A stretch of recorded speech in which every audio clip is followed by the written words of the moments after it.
All right, everybody, welcome to another edition of the Sales Vitamin Podcast. We have got a pretty cool guest today, Kayleigh Voigt. She works for FRONTLINE Selling. She's an inside sales account manager from Atlanta, GA.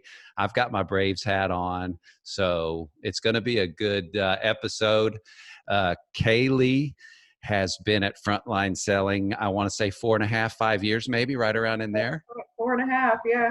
And so the reason I like these episodes is because she's doing it. She's working. She's a sales professional. She's in the field and she's been there. She's done that. And so you're going to get a lot of practical, realistic things today, but more specific, we're going to talk a lot about prospecting, which her company is kind of an expert at. They are the expert prospectors. So welcome, Kayleigh, and I'm excited to have you today.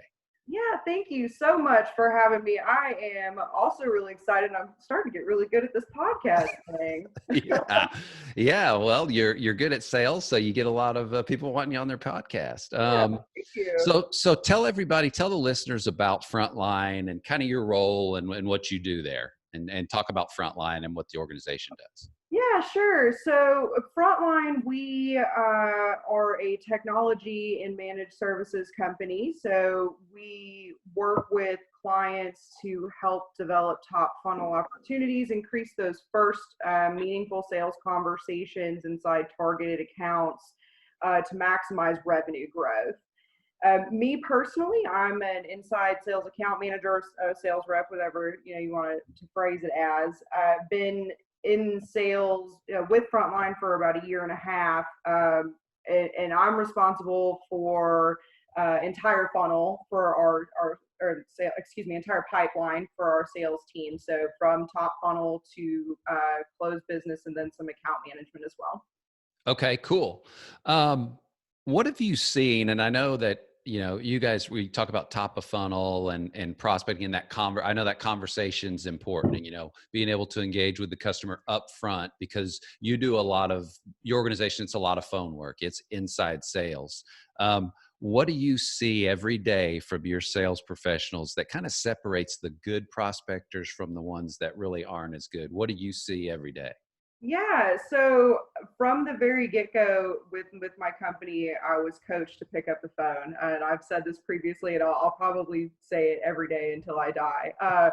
We cannot be successful as BDRs, SDRs, sales reps, inside, outside, leaders, executive, if we don't pick up the phone. I've noticed a lot of, or I guess I should say, an increase in AI activity. Even me personally getting that in my emails and in my LinkedIn. And I think there is a room and a time and a place for AI, but when you're trying to go from a cold to a warm outreach, picking up the phone and trying to talk to your prospect is going to be essential to create that relationship and develop rapport. Are your calls cold from the start, or is there a warmness to them, or how do you guys go about it there at Frontline? Is it straight, hey, we're calling you straight cold, or do you have other avenues that, well, this may be a little warmer and where you get leads that way? Sure. So it's definitely a combination. We Okay. get hand raisers like most companies do based off of our website. We also have a really strong referral and partnership program. Typically, if we have someone, a client, and they end up leaving their organization and going to another, we have a pretty high success rate of them taking us with them. Okay. So that kind of growth internally based on referrals is pretty extensive. However, the majority of my personal outreach to develop pipeline is cold, is reaching out into targeted accounts. We do have 2 business development reps that focus solely on top funnel for Frontline Selling, not on behalf of our clients, and they do funnel activity to the team. But I would say that makes up, a marginal part of my activity. The majority of it is me cold calling and outreaching. One of the things that I've been really diligent about, especially since being at home and working remotely since COVID, is I have been insanely active on social media, Okay. on LinkedIn 6, 7, 8, 9 times a day, going through and seeing what my prospects are doing, what's being posted about their accounts, anything in the news, people being hired, acquisitions, things like that, and allows me to have a little bit more of a warm outreach if I'm referencing something on social, or if I connect with them on LinkedIn prior to picking up the phone and then following up with email or text message, whatever is appropriate. Yeah, that's interesting that you bring the social aspect of it and the COVID piece of it. My background, and I'm in outside sales, so in the field, so that's where my whole background is. And so I look at inside sales. What, from a social standpoint, how do you do a lot of training of different people, take me through your process on LinkedIn? How do you work LinkedIn? Take me through kind of your process for LinkedIn and how that's helped you and the impact it's had. Sure. So we have a wonderful rep at LinkedIn, and I'm blanking on her name, but I'd be happy to get it to you. So she did an extensive sales navigator and LinkedIn training for us when she came on our account, and it to me, I kind of started off like, like I start my day, I pick up my phone and I'll look at the news and check my Instagram and whatever else. But with LinkedIn, I'm first reading my feed. So I'm seeing what other people are posting, what they're talking about, and then I'm going in and relating that to my activity for the day. Right. So if John's posting a couple of articles about prospecting and cold outreach and top funnel, and he's on my list to give a shout to today, that's something that I want to star on my LinkedIn and make a note of, saying, hey, John, I saw that you were talking about top funnel activity and effective prospecting and effective message translation in your accounts. This is something that Frontline does. Let us set up some time. Let's talk about it. Let's see if we can help you achieve that goal. Okay. Then I do a good amount of account searching and development. So taking the time to go through and checking common connections inside my target accounts. My territory is here in Atlanta, which is useful because I grew up here. So I have a pretty extensive base here in Atlanta and going to college up here and everything. So Yep. Checking those common connections, especially internally with any of my executive leadership, sales leadership, or other coworkers, and seeing if I can connect through someone that way. Okay. And why do you think people struggle from an inside sales standpoint? What's the hardest part of just prospecting by the phone? What do you think is the biggest struggle there? I think it's fear of rejection, and it's like instant fear, or the instant rejection. If you pick up the phone and you get somebody and they're like, I don't have a need for this, don't call me. It's that immediate rejection, and that fear of just right away being told no. Well, I mean, but being told no is not the end. You're just being told no. You're not. You're just being said not right now. Right. There's so much more opportunity to glean information from our prospects if we go into with an open mind and not trying to rush through a value proposition and trying to say, okay, well, I know I caught you in Costco. Can we just talk about this really quick and schedule? You know what I mean? So if we go into it saying we know that not right now, no is a possibility, but there's so many other possibilities of so many other outcomes of picking up that phone and talking to that prospect, even if it is cold. Yeah. Oh, absolutely. No, I agree. I think it is that fear.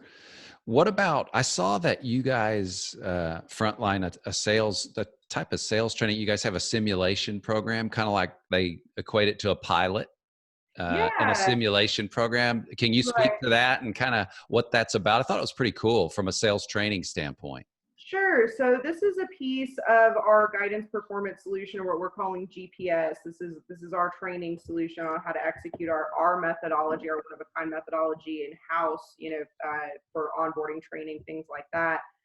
The simulator, it teaches verbal acuity and situational dominance, which is so important in prospecting. We need, as reps, as BDRs, SDRs, whatever it is, need to be able to be on the fly with Right. objection handling, with knowing that this conversation can branch off in any direction and be prepared to handle that accordingly. The simulator, we've created it where it is completely customizable, and We use it internally for onboarding and training, but also using it for our reps to practice with our clients' value propositions and practice with their objection handling inside their specific industries or verticals. So let's say, I've got healthcare company XYZ comes in and they're specifically in revenue cycle management, or working on that patient advocacy side. So our reps then are working in a simulator that are designed, working in titles with that arena, director of rev cycle, VP of rev cycle, so CFO all the way up. Yeah. And then any objections that can be thrown that way. Already, we've already got a system, and we're on shutdown for the next 6 months, and we're not looking at any revenue. I've got that handled. This is my job. I've got to take care of. So it branches in all ways to make our reps successful in any situation that comes up on the phone, but also allows them to really practice and be comfortable with the value proposition that they're delivering.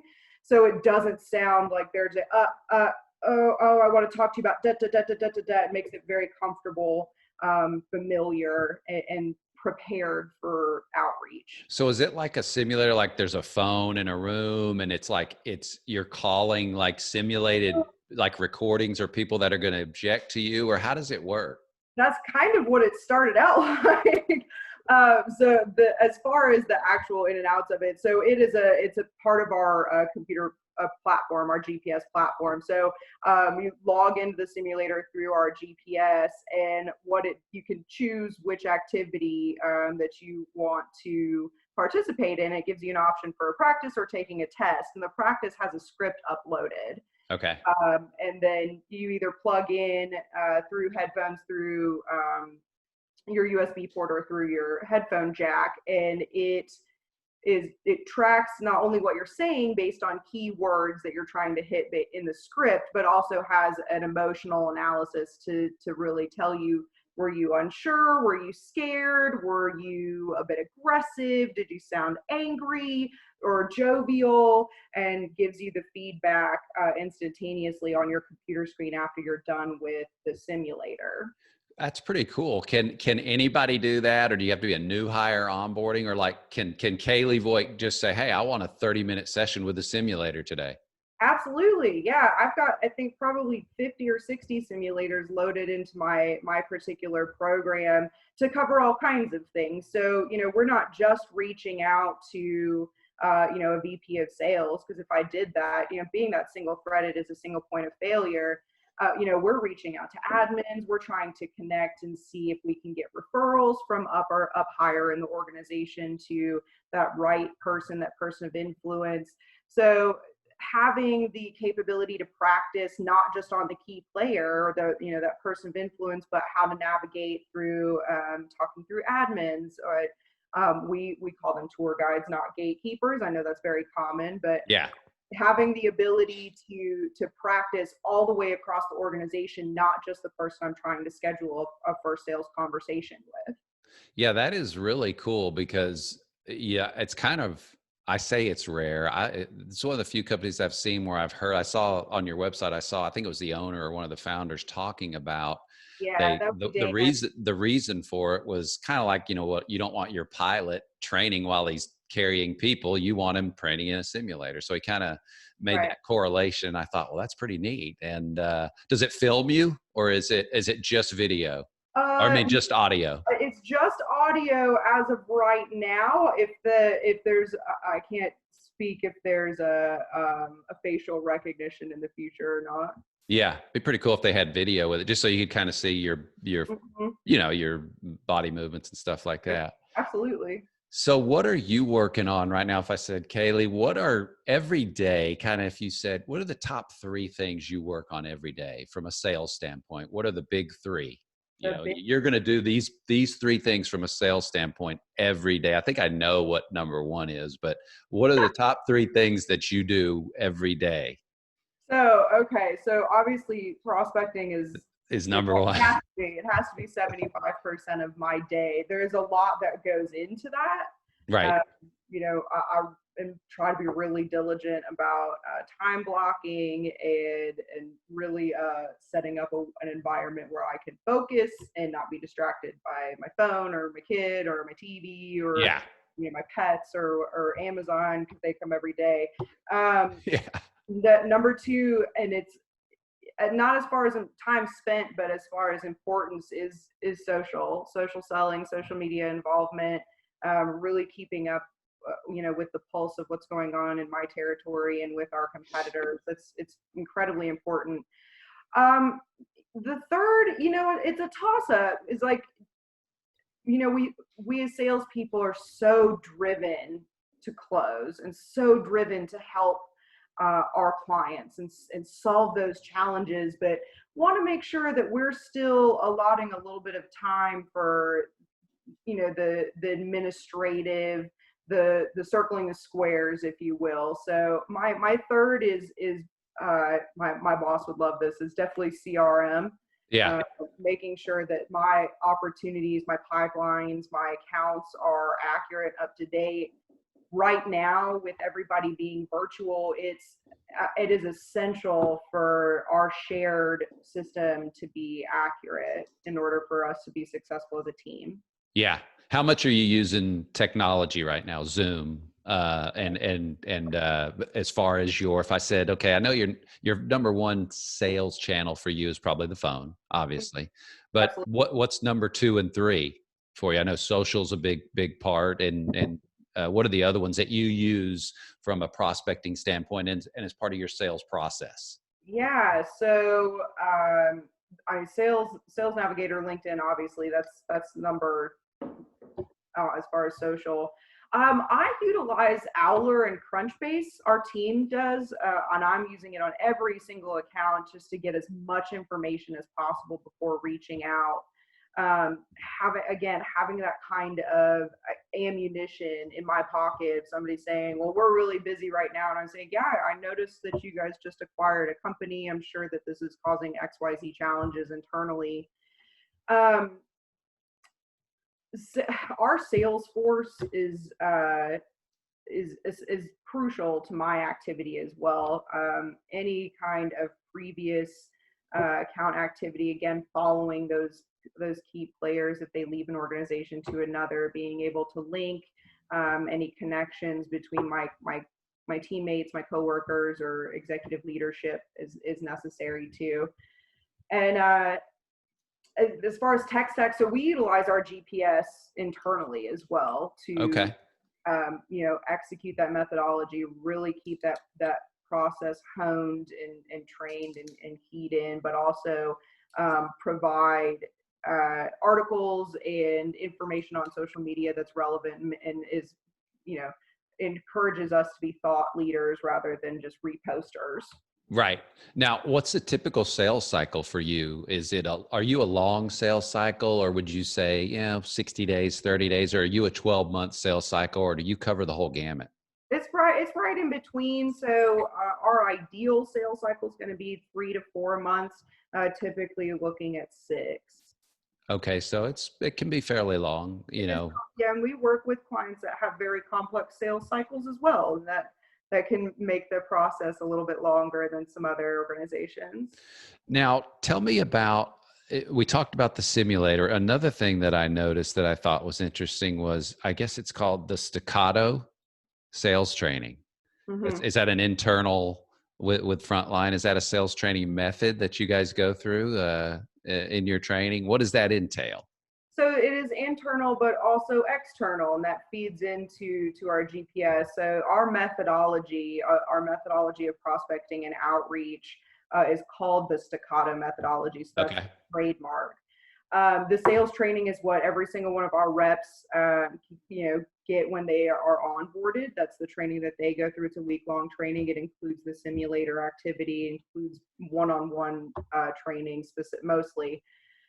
We offer that as a solution for organizations that are maybe struggling with the methodology or building an SDR or BDR team from the ground up, or don't have a team and are trying to get that ball rolling, or they have separate teams across a large organization where there is no continuity as far as outreach, across business lines or verticals or teams themselves.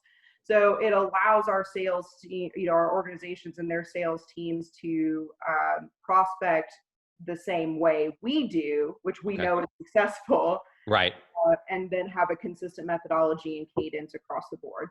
Okay. So it's a product that you actually sell there at Frontline, and the methodology is called the Staccato methodology. That's correct. Yes. Okay. Okay, cool. What are you doing right now as far as keeping your own sales skills, solid and always continuous development? What's your favorite sales book that you've been reading? And tell the listeners, what are some of the things you do consistently to make sure that you're learning and growing as a sales professional? Yeah, so I think right now it's especially important for salespeople to really make this their own. A lot of times if you're in an office, sometimes it's easy to not be motivated to keep going, and now we really are all self-starters. Yeah. Um, my boss, Jason Stone, our VP of Revenue Growth, will tell every single person that he ever meets ever that the Joshua Principle is an excellent book, and I do agree as far as sales education and personal growth as well. For me, I it's I think it's underspoken in our community that in our field that taking some personal time to really register what's going on, taking the time to meditate, to give ourselves a break. Right. Um, for me, that wasn't really an option prior to working in the office. I just went all the time. And now working from home, my organization encourages us to have a little bit of breathing room, have a little bit of grace, Yeah. and really take the time to self-care, or else burnout is so real. Yeah. So that is very important to me right now, and I would really encourage sales reps to take the time, you know, put the computer down at the end of the day and step away from it, and have a mental health break for sure. Yeah. Um, I tie that in with meditation and yoga, which is really helpful for me. But on the actual sales process itself, again, I have been much more diligent about time blocking on my calendar to take advantage of what I'm doing and really focus and actively listen into what's going on around me. So again, being much more diligent about researching into accounts in the industry and the fields that they're in. So, we've seen big dips in oil and gas and energy, obviously big dips in retail and food service. Yeah. So be really mindful of where those markets are going, and just doing a lot of research before reaching out. Okay. Yeah, no, those are great. Those are great sales vitamins right there. Yeah. How about if I said, Kayleigh, we're going to go to Kennesaw State where you went, and we're going to go visit the campus. And what would you tell if I had a group of the graduates there fixing to graduate? What would you tell them? Hey, they're thinking about getting in sales. What's the advice that you would give them about the sales profession?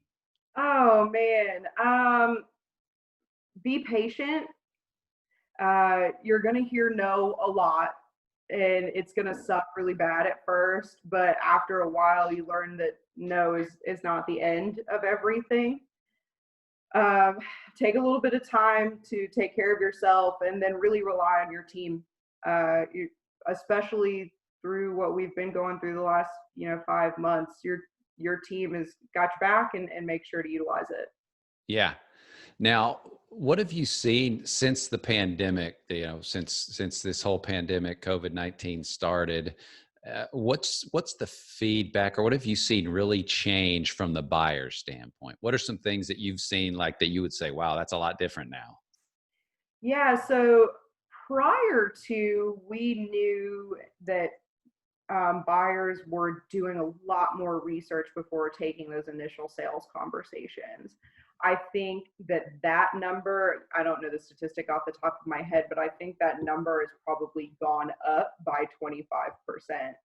Um, buyers that know that they need to solve a problem, and especially a problem that came on very quickly like COVID, are being incredibly diligent about your company, my company, and everything in between. So Right.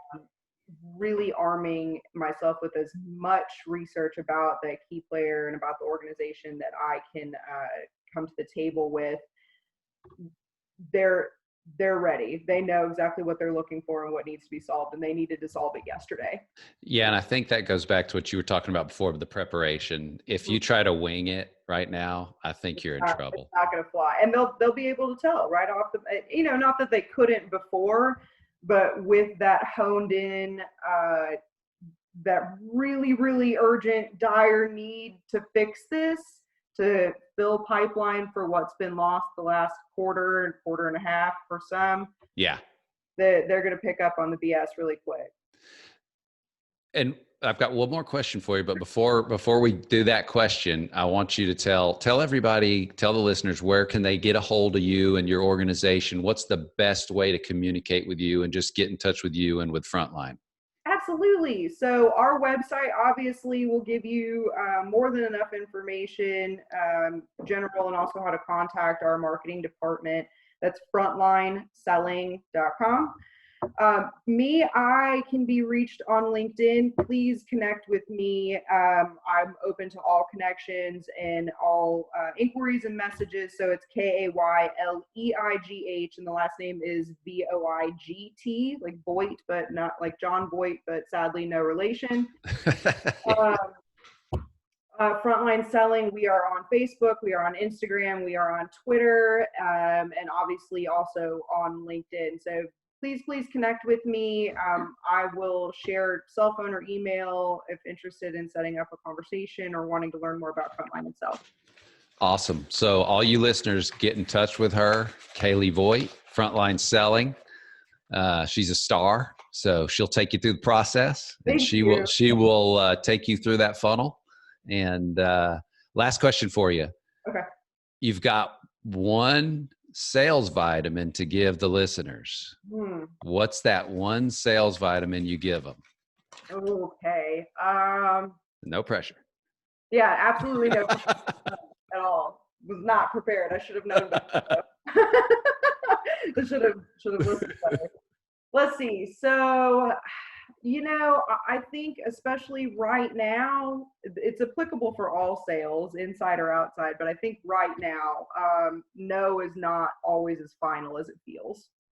Yeah, it's a great sales vitamin, because you're going to hear no a lot right now. And not only just right now, but if you're in sales and you can't handle that no, then it's like you said earlier, that's just maybe not now. Yeah. So yeah, that's a great sales vitamin. Thank you. All right. I'm so glad you could spend some time tonight and just talk with us. And I know everybody's going to love this episode when it comes out later in the fall. And get a hold of Kayleigh Voigt at Frontline Selling, all of you Sales Vitamin listeners. All right. So thanks so much for coming on. Yeah, thanks, John. I appreciate it.